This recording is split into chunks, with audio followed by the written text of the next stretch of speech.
आखिर क्यों करने पड़े ऐसे अनुष्ठान? क्या कारण? इतनी बड़ी ऊर्जा, इतना बड़ा धन, इतना बड़ा समय, इतना बड़ा सामर्थ्य जुटाना क्यों?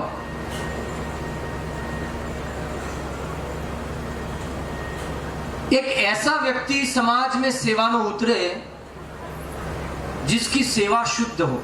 ध्यान रखिएगा, मैं किसी भी बिना लाग लपेट के कहना चाहूंगा, स्पष्ट बोलना आज की वर्तमान जरूरत है। वह धर्मपीठ हो, वह राजपीठ हो, वह लोकपीठ हो, सबकी जिम्मेवारी है स्पष्ट बोलना, लिपापोती नहीं।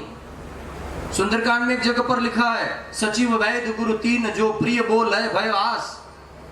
अगर ये तीन व्यक्ति, धर्म की पीठ, गुरु और वैद्य, अगर ये तीन पीठ, सचिव वैद्य गुरु, ये तीन अगर भय के कारण या आस के कारण प्रिय बोलते हैं, समाज में लिपापोती करते हैं, तो कहते हैं कि राज, धर्म और तन, शरीर तीनों का नाश होता है। इसलिए किसी भी प्रकार की लाग लपेट की जरूरत नहीं है। समाज स्पष्ट सुनना चाहती है, समाज को स्पष्ट कहने की जरूरत है।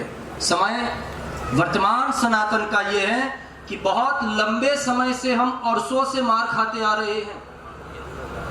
मैंने पहले कहा कि यह अनुष्ठान क्यों जरूरी है, क्यों चाहिए ऐसे अनुष्ठान। आप भी घर में रहो, एसी में, पंखे में, कूलर में बैठे रहो, टीवियां लगी हुई है, खाने पीने में मौज है। इस गर्मी में, इस अनुष्ठान में इतनी तादाद, इतनी भीड़, इतना सब कुछ करना क्यों? आज 2 महीने से हम लोग भी हर एक गांव गांव, गली गली घूमकर यही काम किया है, सब तक मैसेज पहुंचाने का। लगभग आप सब लोगों को पता होगा, आप तक पहुंचा हूं मैं इस आयोजन को लेकर। 2 महीने से अनवरत 24 घंटे में से 4 घंटे केवल निजी जीवन को देकर 20-20 घंटे इस आयोजन की व्यवस्था को लेकर। और कब तक? जब तक स्वामी जी ने अंदर प्रवेश किया पंडाल में, पूरी कलश यात्रा अंदर आई, तब उस दिन सुबह में यहां से ये सारी व्यवस्था के बाद निकला हूं यहां से। और उसके बाद नहीं, फिर काम, जिम्मेवारी जहां तक थी वहां तक कर लिया, फिर आगे की जिम्मेवारी जिनके कंधों पर है वो काम करें। ये सेवा शुद्ध है। सेवा स्वार्थ के साथ में जो होती है उसे सेवा शब्द ही मत दो, मेरा तो कहना ही है। वाह, स्वार्थ परस्त कार्य सेवा का भाव नहीं हो सकता है। मेरे तुलसी ने लिखा कि राम ब्रह्म है, भगवान ब्रह्म है, वो निराकार है, लेकिन आकार कहां है उसका, उसकी पूजा कहां होती है, उसको देखने कहां मिलता है? तो जहां राम ब्रह्म है, परमार्थ रूपा है, परमार्थ में उसका रूप होता है। वो जहां परमार्थ होता है वहां राम ही होता है। ये मेरा निजी अनुभव है, क्योंकि इतना परिश्रम करने के बाद कभी थकता नहीं हूं, आराम से जीता हूं, आराम से मौज से सब काम करता हूं। क्यों? क्योंकि काम ही राम का है, परमार्थ का काम है। यहाँ परिश्रम होता ही नहीं है, यहाँ थकावट हो ही नहीं सकती है। कोई कहे कि सेवा करके थक गया, तो सेवा की ही नहीं है, स्वार्थ से चला था इसलिए थका है। स्वार्थ थकाता है, परमार्थ थकावट नहीं देता है कभी किसी को। तो ऐसी एनर्जी, ऐसी ऊर्जा समाज के हर एक व्यक्ति में डेवलप करनी है सनातन को। एक अकेला मोदी, एक अकेली सरकार, एक अकेला व्यक्ति नहीं चल पाएगा पूरे सनातन को उठाने के लिए। ध्यान रखना, सर्व सनातन का उद्भव करना है तो देश के 125 करोड़ अगर सनातनी है तो सबको एक पांव आगे रखना पड़ेगा।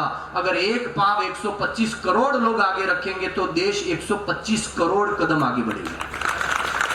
वर्तमान की आवश्यकता, ये धर्म की पीठे, ये साधु, ये संत, ये फकीर सब मिलकर सनातन धर्म को जो इतना बल दे रहे हैं, उन सब के पीछे कारण है कि कुछ षड्यंत्रकारी लोग अनादिकाल से, लंबे समय से और अब अंतिम मुकाम पर आकर षड्यंत्र के तहत समाज को, सनातन को बिखरने के लिए एक बड़े पाए पर इकट्ठे हो चुके हैं। ध्यान रखना, मैं किसी पार्टी का मुखौटा, किसी राजनीति का शिकार कुछ नहीं, लेकिन धर्मपीठ पर अगर हम बैठते हैं तो हमारी जिम्मेवारी है समाज को स्पष्ट कहा जाए और किसी से कोई डर नहीं। आज की आवश्यकता है, अगर धर्म की रक्षा आपने नहीं की तो कल उठकर धर्म तुम्हारी रक्षा नहीं करेगा। और आज अगर सनातन की रक्षा तुमने की तो धर्मो रक्षति रक्षित हो, ये धर्म तुम्हारी रक्षा की शस्त्र मत उठाओ। हमारा काम शस्त्र उठाने का नहीं है, हम सनातनी है, हम अहिंसा परमो धर्म। शास्त्र मत उठाओ, लेकिन जिन्होंने शास्त्र उठाकर जो चल रहे उनके पीछे चलो तो भी काम हो जाएगा साहब। इस देश ने शस्त्रों को मान दिया है। शस्त्रों की पूजा होती है हमारे यहाँ पर, लेकिन किसी के गले पर चलाने के लिए नहीं होती है। हम कायर नहीं हैं, ये बताने के लिए हो रही है। और दुनिया इस बात को अच्छे से समझे कि हिंदू हिंसा से दूर है, इतना हिंदू है। बाकी जरूरत पड़ी तो ये सब माला पकड़ने वाले बाला पकड़ सकते हैं साहब, इस बात का भी। मैं तो बोल रहा हूँ ये कफन साथ में मेरा, इससे ज्यादा तुम मुझे कोई अंजाम नहीं दे सकते हो सनातन के लिए। वो तक करना पड़ा तो भी चलेगा। जगो, मैं एक ही काम कहने के लिए निकला। मुझे कुछ नहीं चाहिए समाज से, प्रतिष्ठा नहीं चाहिए, पद नहीं चाहिए, पैसा नहीं चाहिए, तुम्हारा प्रभाव नहीं चाहिए। मेरा निजी कोई संगठन नहीं है, ट्रस्ट नहीं है, शिष्य नहीं है, कोई आश्रम नहीं है, कुछ नहीं है। बस एक ही काम, सनातन की स्थापना मुख्य उद्देश्य, बाकी कुछ काम नहीं करना है। पुनर्भव पुनरुद्भव होना चाहिए। और सनातन ही एक ऐसा संस्कृति है, धर्म भी मत बोलना, धर्म और छोटा है, क्योंकि तत्व में धर्म और अधर्म दोनों नीचे रह जाते हैं। सर्वधर्मान परित्यज्य अर्जुन को बोला कृष्ण ने। सब धर्म पीछे हैं, हिंदू, मुस्लिम, सिख, ईसाई, ये सब निकले हैं सनातन में से साहब।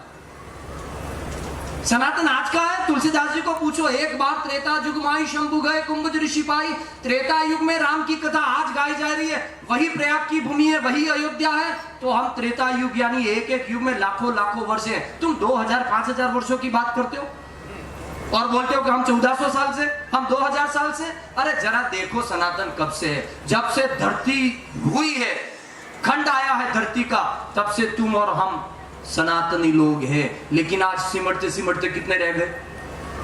इसी में से कोई सिख निकला, इसी में से कोई ईसाई निकला, इसी में से कोई जैन निकला, इसी में से कोई ये बना, इसी में से कोई वो बना।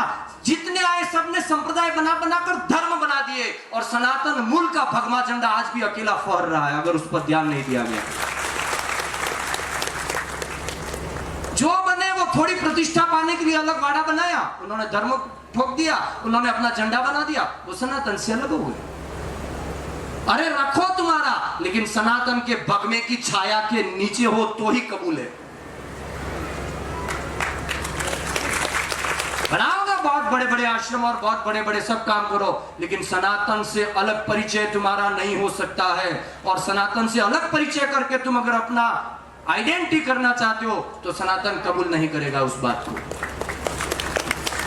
ये देश सनातनियों का है, सनातनियों का ही रहेगा। और ये देश ही नहीं, पूरा विश्व सनातनियों का है साहब। अखंड भारत का नक्शा संसद में लग चुका है, देख लेना। कोई अकेला भारत का टुकड़ा है क्या ये? यहां से पाकिस्तान देखो, बांग्लादेश देखो, अफगानिस्तान देखो, जहां तक तुम्हारी नजर पड़े अखंड भारत की कल्पना वापस पूरी होने जा रही है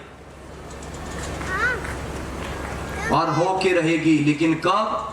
जब ऐसे आयोजन और ऐसे अनुष्ठान में तुम्हारी भूमिका निश्चित करो कि हमें आना है। घर पे बैठे बैठे, एसी में बैठे बैठे सनातन धर्म की स्थापना नहीं कर पाओगे, ये ध्यान रखना। मैं ये नहीं कहना चाह रहा हूं कि तुम लोग शस्त्र पकड़ लो, सीमा पर चले जाओ, मर जाओ, घर छोड़ दो, पानी छोड़ दो, भोजन छोड़ दो, कपड़ा छोड़ दो। नहीं, ऐसा कुछ नहीं, कुछ भी मत छोड़ो, लेकिन सनातन धर्म की छतरी को पकड़ लो, ये भी बहुत बड़ा काम होगा।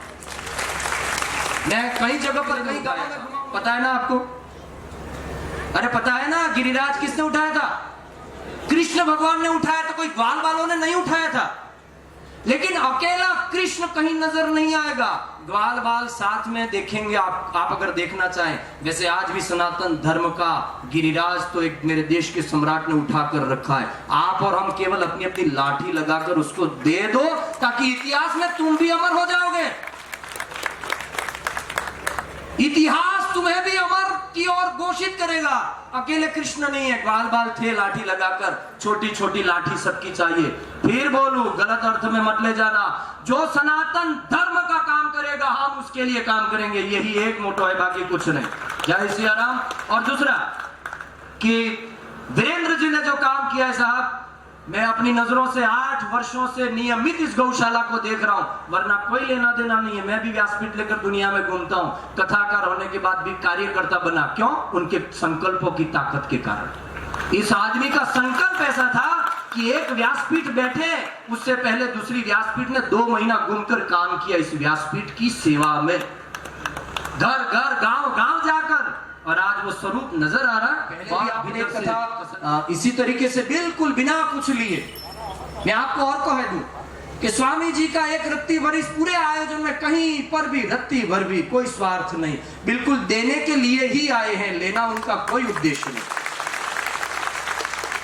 और जो देने के भाव से आएगा ना, वही सनातन की सेवा कर पाएगा साहब। बाकी तो सौदे होते हैं बड़ी बड़ी पीठों पर भी मैंने देखे हैं,